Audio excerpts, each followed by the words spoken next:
Yeah, hi everybody, and more importantly, Shramana, it is great meeting you here. Nice Yeah, to I meet you as well. followed you for more than 10 years or so. I don't remember Wow, even 1 million by 1 million forever. I think it was a at least should be more than 10 years, I guess.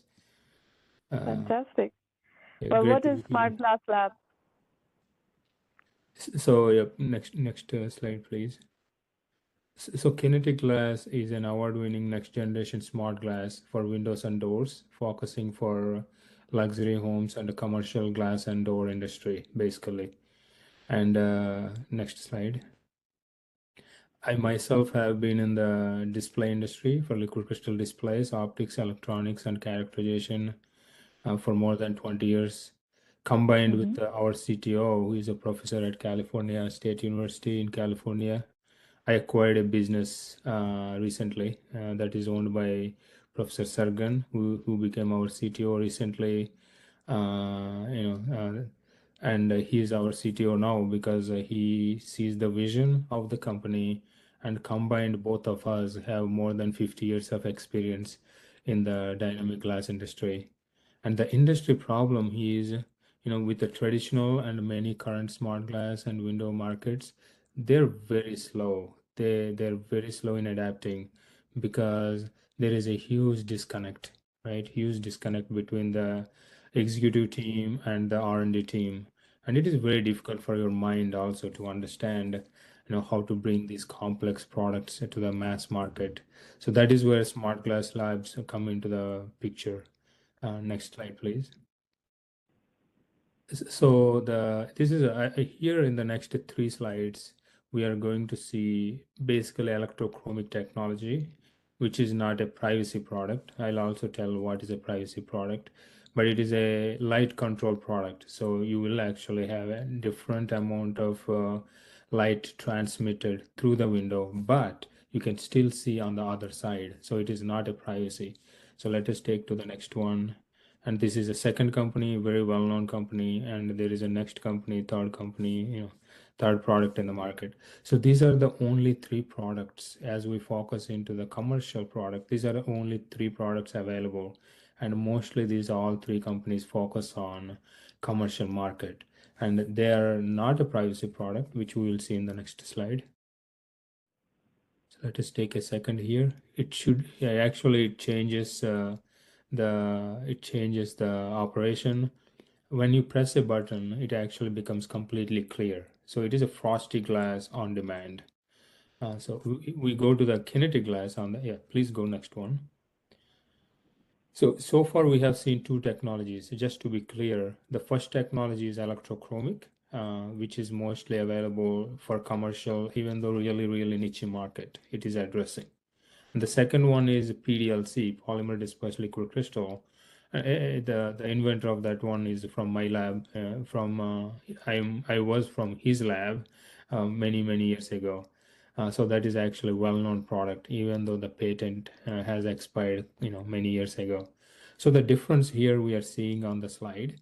On the left side, we have a current smart glass. You take all the smart glasses, put them together, right? That is the left side we are seeing in the color yellow. On the right side, we are seeing kinetic glass, right? So the difference is very clear. So on the size wise, kinetic glass does not have any size limitations. You can make as large, as big area you want. You can produce that. The reason is you do not have a electric, what do you call, vacuum deposition process. Those things need really big equipment, and the glass needs to go under that equipment for getting that vacuum deposition.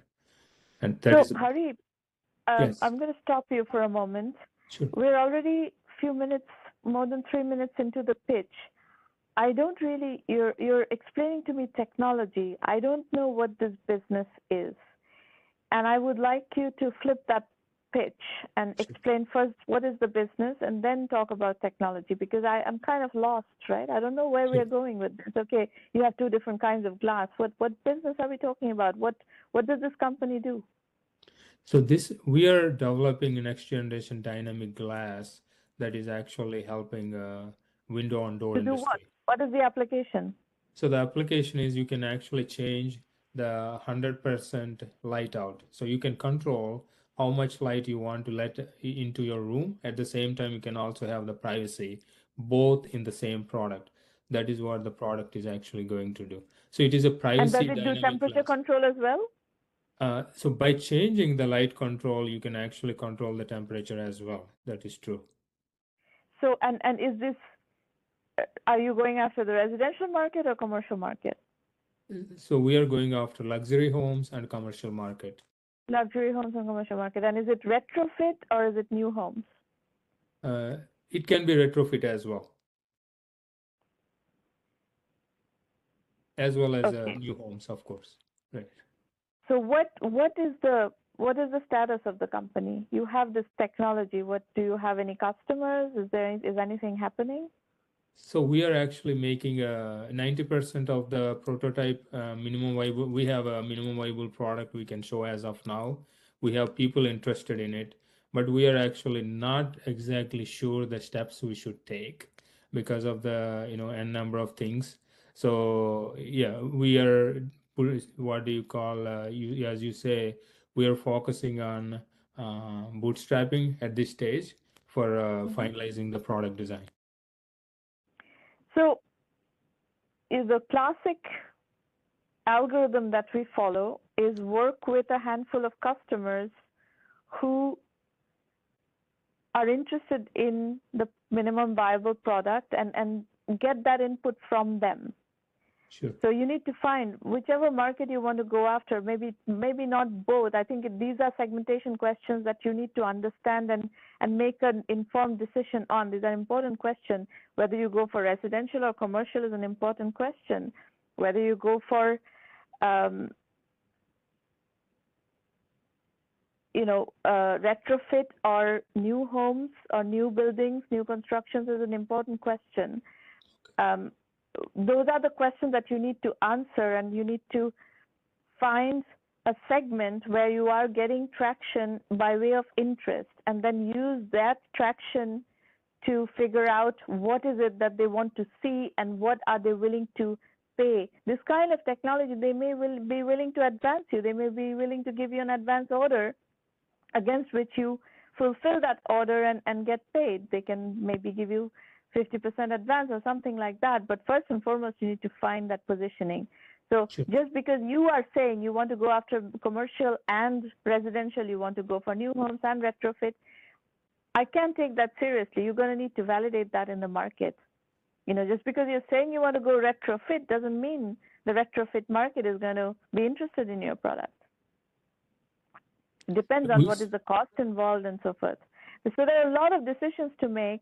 And again, these are, validation methodology questions. I can help you with framing how to figure out your next steps. And the way we do this in the program is we define what those next steps are, and then the entrepreneur goes and does the legwork, the homework, the research, the discussions, and so forth. And then we gradually build on what we are learning from the market. That's how we do validation exercises, and basically one foot before the other.